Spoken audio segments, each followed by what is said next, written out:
हर्षवर्धन त्रिपाठी, आपका सवाल। हर्षवर्धन त्रिपाठी, हर्षवर्धन जी बोलिए। नीरज जी, सबसे पहले तो आपको बहुत बहुत बधाई कि आप पत्रकारों को देखकर, विश्लेषकों को देखकर कह रहे हैं कि बहुत मुस्कुराना चाहिए, विरोधी हो या समर्थक हो या कोई भी विचार का हो। आमतौर पे आज राजनीति में ऐसा नहीं हो रहा है।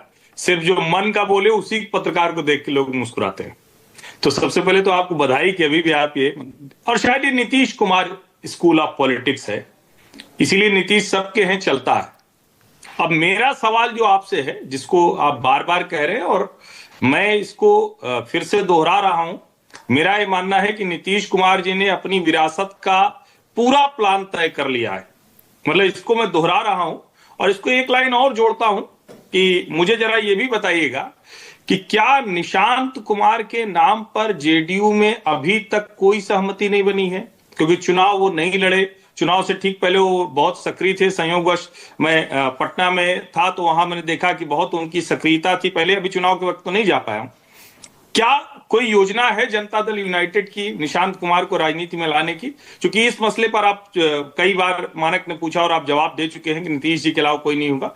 दूसरा जवाब कहते हैं एस्पिरेशनल, तो इसमें कोई संदेह नहीं। बिहार को जिस जगह नीतीश जी लेकर गए हैं, देश के गिने चुने मुख्यमंत्री हैं जो उस तरह से लेकर जा पाए। लेकिन सवाल है, क्या नीतीश जी टॉप या कहें कि लॉन्गेस्ट सर्विंग सीएम का रिकॉर्ड बना के जाना चाहेंगे, या एक ऐसी विरासत देकर जाना चाहेंगे जहां पर लोग कहें कि हाँ, एक मुख्यमंत्री नीतीश कुमार थे जिन्होंने कमाल का काम 2 दशक में किया और उसके बाद वो आगे बढ़ गए? ये दोनों सवाल मेरे आपसे।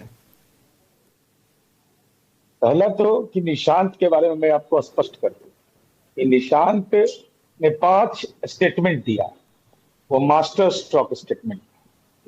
उसमें उसने यह भी कहा कि हमारी मां ने हमको संस्कार दिया है, पिता के काम से हमको गौरव है, एनडीए के कार्यकर्ता जाकर के हमारे पापा के काम को बताएं। इसके आधार पर हो गया कि अब निशांत कुमार राजनीति में आएंगे। राजनीति में आने से भी कोई नहीं रोक सकता है।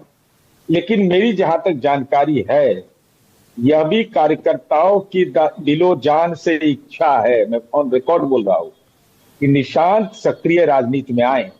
क्योंकि वो बीआईटी मिश्रा से पास आउट है, सेंट्रल स्कूल पटना में पढ़ा और एक सामान्य जीवन है। आज तक आपने नहीं देखा होगा कि निशांत कहीं चीफ मिनिस्टर का बेटा है और हाई फाई जो आजकल होता है, आजकल तो एमएलए का बेटा भी पावर का नशा उसको चढ़ जाता है।